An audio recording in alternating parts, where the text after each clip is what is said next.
1절입니다. 다윗의 시대에 해를 거듭하여 3년 기근이 있으므로 다윗이 여호와 앞에 간구하매 여호와께서 이르시되 이런 사울과 피를 흘린 그의 집으로 말미암음이니 그가 기브온 사람을 죽였음이니라 하시니라. 기브온 사람은 이스라엘 족속이 아니요 그들은 아모리족 사람 중에서 남은 자라. 이스라엘 족속들이 전에 그들에게 맹세하였거늘 사울이 이스라엘과 유다 족속을 위하여 열심히 있으므로 그들을 죽이고자 하였더라. 이에 왕이 기브온 사람을 불러 그들에게 부르니라. 자, 오늘 본문을 보면 다윗 시대에 이렇게 있었던 일이라고 먼저 기록을 하고 있죠. 자, 이거는 보통 우리 학자들이 동의하는 것은 이게 지금 시간 순서로 있는 사건 아니라는 겁니다. 지금 이제 압살롬 반역이 끝났고 세바의 반역도 다 끝났죠. 다윗이 이제 예루살렘 돌아와서 2차 이제 이 시기를 다시 시작했던 시간입니다.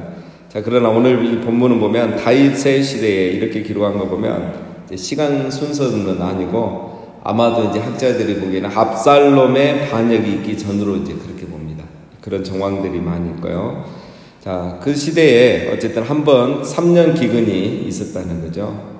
성경에서 기근, 전제, 온역 이 세 가지는 하나님의 어떤 심판을 의미합니다. 이스라엘이 죄가 있을 때 이런 기근과 전쟁과 온역이 항상 임하는 거죠. 자, 그런데 이제 기근이 또 있을 수도 있죠. 우리도 기근이 있듯이 기근은 항상 있을 수 있는 겁니다.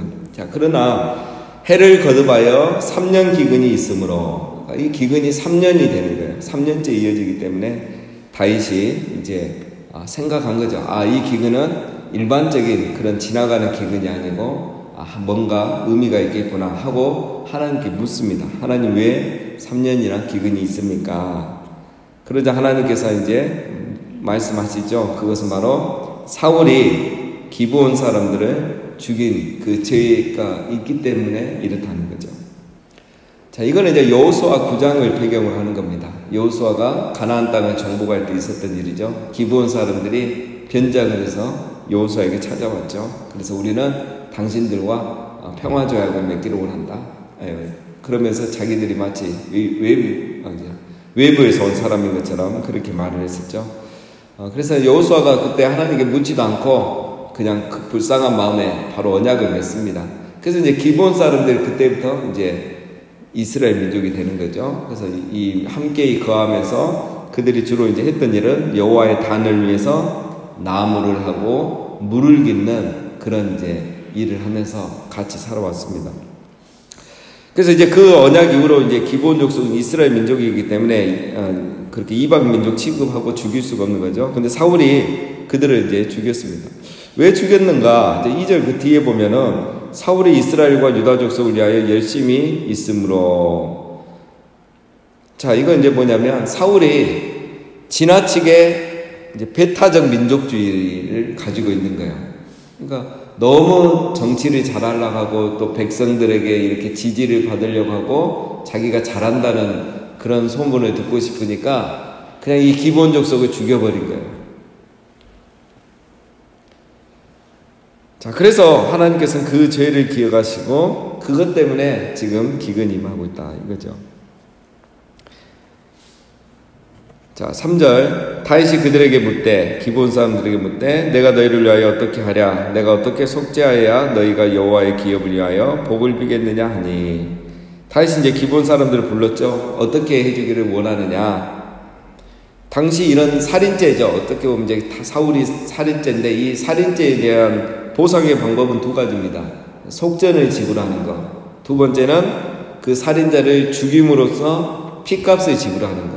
이렇게 두 가지로 할 수 있는데 뭘 원하느냐라고 묻는 겁니다. 4절 기브온 사람은 그에게 대답하되 사울과 그의 집과 우리 사이의 문제는 은금에 있지 아니하며 이스라엘 가운데에서 사람을 죽이는 문제도 우리에게 있지 아니하니이다 하니라. 왕이 이르되 너희가 말하는 대로 시행하리라.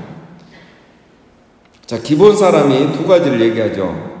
첫 번째는 사울의 지방과 자기들 문제는 지금 이런 문제, 이 억울한 문제는 은금으로, 속전으로 해결될 수 있는 문제가 아닙니다. 그러니까 이거 속전으로 해결하고 물질로 보상할 수 있는 그런 문제가 아니라는 거죠. 그 다음에 두 번째는 이스라엘 가운데서 사람을 죽이는 문제도 우리에게 있지 아니하니이다. 이 말은 자기들은 이방인이기 때문에 어떻게 우리가 이스라엘 사람들에게 복수를 해달라고, 핏값을 지불해달라고, 처형을 해달라고 요구할 수 있겠습니까? 라는 거죠. 자기들이 아무리 이스라엘 민족으로 개화했지만 그래도 여전히 이방인 신분이잖아요. 근데 어떻게 우리가 원래 이스라엘 민족한테 그 처형을 요구할 수 있겠습니까? 그래서 안 되는 거 두 가지를 얘기했어요. 자, 이 말은 무슨 말이겠습니까? 결국 기본 사람들이 원하는 건 뭐죠?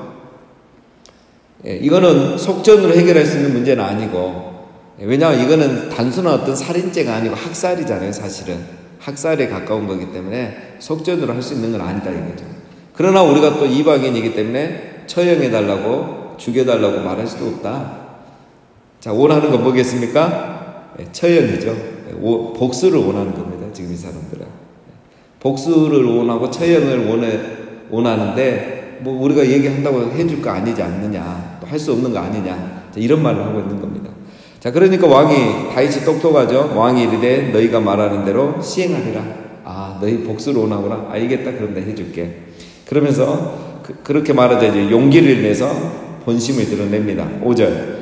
그들이 왕께 이르되 우리를 학살하였고 또 우리를 멸하여 이스라엘 영토내에서 머물지 못하게 하려고 모해한 사람의 자손 7사람을 우리에게 내주소서. 여호와께서 택하신 사울의 고을 기브아에서 우리가 그들을 여호와 앞에서 목매어 달겠나이다 하니 왕이 이르되 내가 내주리라 하니라. 자, 결국은 원하는 게 뭡니까? 피해 복수였죠. 정확하게 말합니다. 5절에 보면 우리를 학살하였고 우리를 위하여 영토 내에서 이스라엘 영토 내에 머물지 못하게 하려고 모해하였던. 그러니까 이 사람들은 자기들이 억울하게 당했다는 거죠. 억울하게 학살당했다는 거죠. 우리를 여기 땅에서 쫓아내려고 사울이 그렇게 우리를 모해했다는 거예요. 지금 뭡니까? 한이 맺혀 있는 거예요. 그러니까 하나님이 기근을 내린 이유가 있는 겁니다. 한이 맺혀 있고 이제는 그걸 복수해 주기를 원하는 거죠. 그래서 원하는 게 사울의 자손 중에 7명을 우리에게 내어주면 자기들이 그 사람들을 참수해서 목을 매어 달겠다는 거죠. 여기 있는 7명은 이제 그 사람들이 이 기부와 학살에 관여했던 사람은 아닙니다. 어떤 상징적인 숫자죠. 그래서 하나님의 심판, 하나님이 그들이 우리를 학살한 것에 대한 하나님의 심판이라는 것을 상징하는 의미로 7명만 주면 우리가 그들을 처형하고 그렇게 끝내겠다라는 겁니다. 자, 그래서 이게 이제 학살의 죄죠. 학살의 죄니까 속전을 할 수 없고 그들이 이제 심판을 받는다는 의미로 이렇게 7명이라고 할 수 있습니다. 자, 7절. 그러나 다윗과 사울의 아들 요나단 사이에 서로 여호와를 두고 맹세한 것이 있으므로 왕이 사울의 손자 요나단의 아들 무비보셋은 아끼고. 자, 7명을 내줄 때 사울의 보통 이 직계의 자손이에요. 그런데 무비보셋은 내주지 않은 거죠. 왜냐하면 다윗이 요나단과 했던 약속이 있기 때문에 너와 너의 후손은 다윗이 보호해 주겠다고 약속을 했죠. 그 약속 때문에 무비보셋은 내어주지 않습니다. 자, 그럼 누가 갔느냐? 8절. 왕이 이에 아야의 딸 리스바에게서 난 자 곧 사울의 두 아들 알모니와 무비보셋과 사울의 딸 메랍에게서 난 자 곧 무올라 사람 바르실레의 아들 아드리엘의 5 아들을 붙잡아 그들을 기브온 사람의 손에 넘기니 기브온 사람이 그들을 산 위에서 여호와 앞에서 목매어 달매 그들 7사람이 동시에 죽으니 죽은 때는 곡식 베는 첫날 곧 보리를 베기 시작하는 때니라.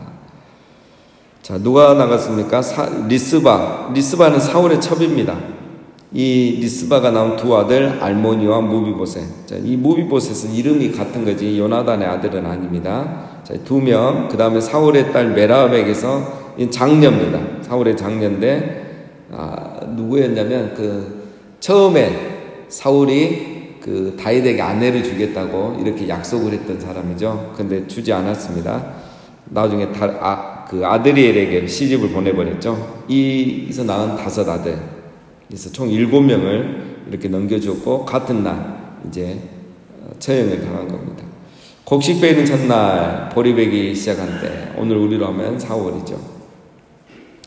자, 오늘 이걸 이제 우리 구속사적 관점에서 이제 적용을 하면 이렇습니다. 이제 언약을 파괴한 죄, 그죠?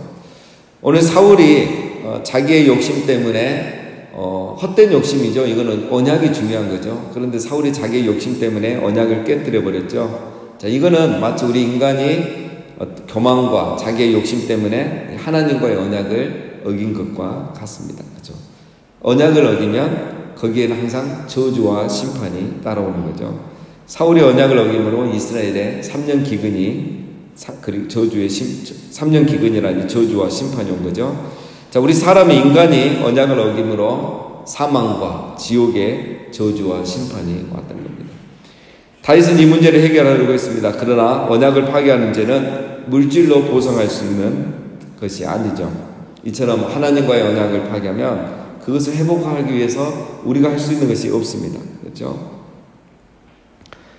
자, 제물로는 기본 사람들에게 보상이 안 되는 거죠. 하나님 앞에 속죄할 수가 없는 겁니다. 자, 우리의 선행과 어떤 것으로도 우리의 죄도 속죄받을 수가 없는 거죠. 죄는 대가를 지불을 해야 되는 겁니다. 그래서 우리 인간의 죄의 대가는 죄의 삭은 사망이에요. 그래서 우리 예수님이 우리 죄를 위해서 대신 죽으신 거죠. 자, 불신자들은 이런 복음을 이해하지 못합니다. 왜 예수님이 죽어야 되고 우리가 그 죽은 예수님을 왜 믿어야 되느냐, 그들은 알 수가 없는 거죠. 예수님이 죽지 않으면 우리가 죽기 때문인 겁니다. 우리도 언약을 파괴했고 그래서 우리가 마땅히 죽어야 되지만 하나님이 우리를 너무 사랑하셔서 예수님을 보내주시고 예수님이 우리를 위해 죄의 값을 대신 지불하셨기 때문에 오늘 우리가 살아난 거죠. 자, 그럼 구속사적인 관점에서도 우리가 이걸 볼 수 있습니다. 자, 10절. 아야의 딸 리스바가 굵은 배를 가져다가 자기를 위하여 바위 위에 펴고 곡식 베기 시작할 때부터 하늘에서 비가 시체에 쏟아지기까지 그 시체에 낮에는 공중에 새가 앉지 못하게 하고 밤에는 들짐승이 범하지 못하게 한지라. 자, 이제 처형이 끝났죠. 그런데 이 리스바라는 이 어머니가 너무 괴로워하는 거예요. 그냥 아무 상관없이 하루아침에 두 아들을 잃어버린 거잖아요. 그래서 너무 괴로워서 자기 아들의 장례를 하지 않습니다. 그냥 바위에 올려놓고 새들이 오지 못하도록 그냥 그것을 지키고만 있는 거예요. 하염없이 울고 있는 거죠. 너무너무 슬퍼하고 괴로워하고 있는 겁니다. 이 소식이 이제 다윗에게 들립니다. 11절에 이에 아야의 딸 사울의 처 리스바가 행한 일이 다윗에게 알려지네.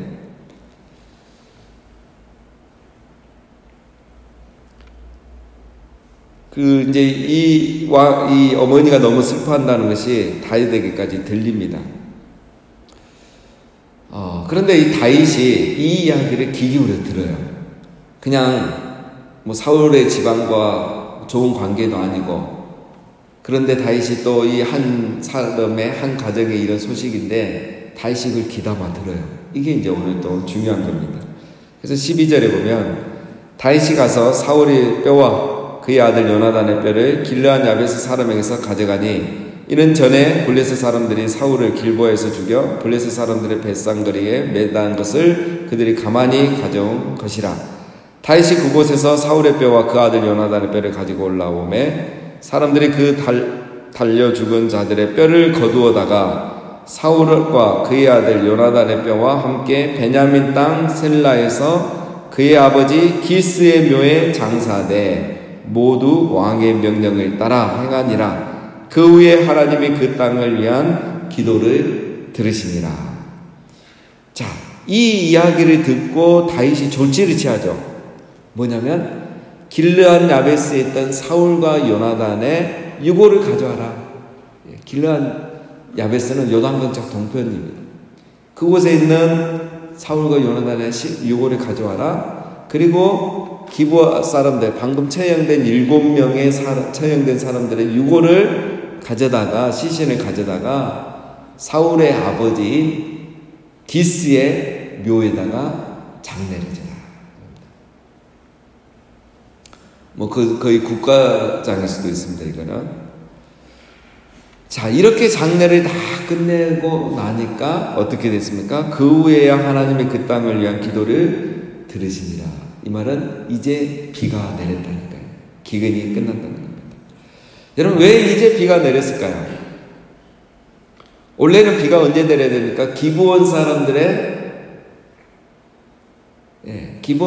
그 원한을 풀어줬을 때, 그래서 사울의 아들 7명을 죽였을 때 비가 내려야 되는데 그때는 비가 내렸단 말이 없습니다. 7명의 목숨이 죽었는데 그것이 속전이 되지 않았던 거예요. 다윗이 사울과 요나단과 또 억울한 죽음을 당한 이 7명의 장례를 다 치러준 이후에 비가 내린 겁니다. 중요한 교훈이죠. 복수로 화해가 되는 것은 아니라는 거야. 피해의 복수가 화해를 가져오는 것은 아니라는 거야. 하나님은 우리에게 벌을 주신 것은 죄에 대한 벌이지 복수가 아니라는 겁니다. 다윗이 이제야 사울의 지방과 온전한 화해를 이룬 겁니다. 오늘 이 말을 반대로 보면은 다윗이 지금까지 사울의 집안에 특히 사울과 요나단의 시신을 방치했다는 게 되는 거죠. 이제 자기가 왕이 되고 얼마나 시간이 지났는지는 우리가 알 수 없지만 어쨌든 그 기간까지 다윗은 사울과 요나단의 시신을 방치해둔 겁니다. 이 말은 뭐 반대로 말하면 뭔 말이냐면 사울이 굉장히 다윗이 사울의 집안을 경계하고 있었다는 거죠. 그러면 이제 다시 이렇게 볼 수 있습니다. 앞의 사건. 기브온 족속들이 이제 사울의 후손 7명을 내놓으라고 했을 때 다윗이 그것을 얼마든지 막고 다른 방법으로 또 할 수도 있었을 건데 그 말을 듣고 바로 이 아들 7명을 내줘 버리죠. 거기에도 어째 보면 다윗 안에 다른 마음이 있었던 거죠. 경계심이 있었던 거죠. 그렇게도 볼 수가 있습니다. 그리고 처형한 이후에도 그것을 개인의 문제로 놔두고 장례식도 하지 않고 방치해뒀던 거죠. 이런 억울함들이 있기 때문에 그 리스바가 장례를 하지 않고 또 울고 있었던 겁니다. 다윗이 정치적인 생각만 하고 있었던 거예요. 이 문제는 다 정치적으로 해결하려고 하고 사울과 요나단에 대해서도 정치적인 입장으로만 대하고 생각하고 있었던 거예요. 그런데 이 리스바라는 여인의 그 슬픔과 괴로움을 듣고서 그걸 보기 시작한 거죠. 그리고 공감하기 시작하고 그래서 마음을 연 겁니다. 그래서 다윗이 이제서야 그 마음문을 열고 화해의 길을 가는 거죠. 그게 바로 사울과 요나단의 유고를 가져와서 억울하게 죽은 이 7명의 아들을 함께 장례해서 그 아버지의 할아버지의 묘지에 같이 장례를 해준 겁니다. 진정한 회개는 여기까지 온 거죠. 다윗이 진짜 이제 용서를 하고 용납을 하고 화해를 하는 것을 하나님은 보신 겁니다. 그래서 이제 기브온과 이 사울의 관계도 다 정리가 되고 다윗과 사울의 관계도 다 정리가 된 것입니다.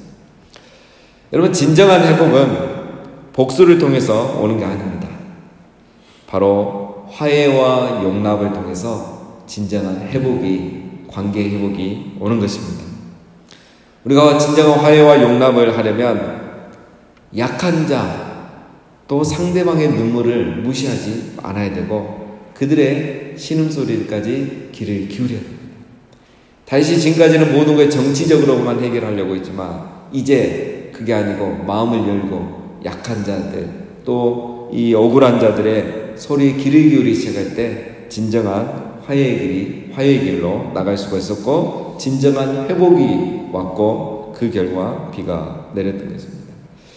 여러분, 사울의 잘못 또 다윗의 이 부족함이 오늘의 결과가 왔던 것이죠. 자, 우리가 항상 살아가면서 배타적인 그런 마음과 생각들을 버려야 됩니다.